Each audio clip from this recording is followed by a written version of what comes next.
ایک شخص نے اپنے ہمسائے کو اللہ کے پاس بھیج دیا کیونکہ اس کا ہمسایہ اس سے بار بار سوال کیا کرتا تھا کہ تم نے شادی کیوں نہیں کی، ابھی تک تمہاری شادی کیوں نہیں ہوئی۔ آخرکار اس نے تنگ آ کر اپنے ہمسائے کو لکڑی کے ٹکڑے سے اتنا مارا کہ وہ اللہ کے پاس پہنچ گیا۔ ناظرین، یہ واقعہ پیش آیا انڈونیشیا میں۔ انڈونیشیا میں ایک 45 سالہ شخص اکیلا تنہا اپنے گھر میں رہتا تھا۔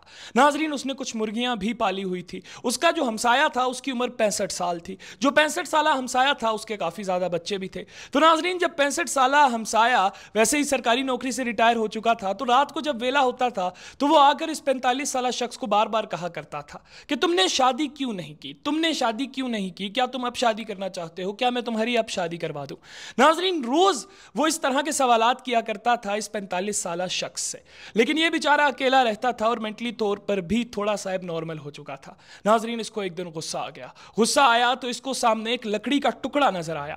ناظرین، وہ لکڑی کا ٹکڑا اٹھا کر 65 سالہ بزرگ کے پیچھے بھاگنے لگا، وہ بزرگ جو اس سے بار بار پوچھا کرتا تھا کہ تم نے شادی کیوں نہیں کی۔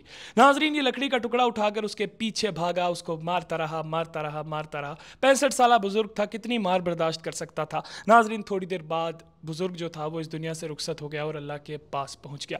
اس شخص کو گرفتار کر لیا گیا اور جب اس کو گرفتار کیا گیا اس سے سوالات کیے گئے کہ یار تم نے اپنے ہمسائے کو جس کی عمر 65 سال تھی، بزرگ بندہ، اسے کیوں اتنا ظلم کیا اس کے اوپر؟ تو اس نے بتایا کہ یار وہ مجھ سے بار بار آگے سوال کرتا تھا کہ تم نے شادی کیوں نہیں کی، تم نے شادی کیوں نہیں کی۔ تو پولیس آفیسر نے اس کو بولا کہ تم بتا دیتے تم نے شادی کیوں نہیں کی، چلو اب ہمیں بتاؤ تم نے شادی کیوں نہیں کی۔ تو وہ غصے سے پولیس افسران کو دیکھنے لگا اور کہنے لگا کہ تم نے انجام دیکھ لیا، وہ جو مجھ سے پوچھا کرتا تھا کہ تم نے شادی کیوں نہیں کی، تم نے شادی کیوں نہیں کی، اب تم مجھ سے نہ پوچھو کہ تم نے شادی کیوں نہیں کی۔ اب ناظرین، پتہ نہیں حقیقت کیا ہے، اس بیچارے کو کیا پتا کوئی بچپن میں محبت چھوڑ کے چلی گئی ہو، یا ہو سکتا ہے کہ اس کا اپنا شادی کا دل نہ کرتا ہو، یا ہو سکتا ہے کہ اس کو لڑکی نہ ملتی ہو شادی کے لیے۔ خیر ناظرین، آپ لوگ اس کے اوپر کیا رائے رکھتے ہیں ضرور کمنٹ سیکشن میں بتائیے گا۔ اس کے ساتھ ہی مجھے دیجیے اجازت، اللہ حافظ۔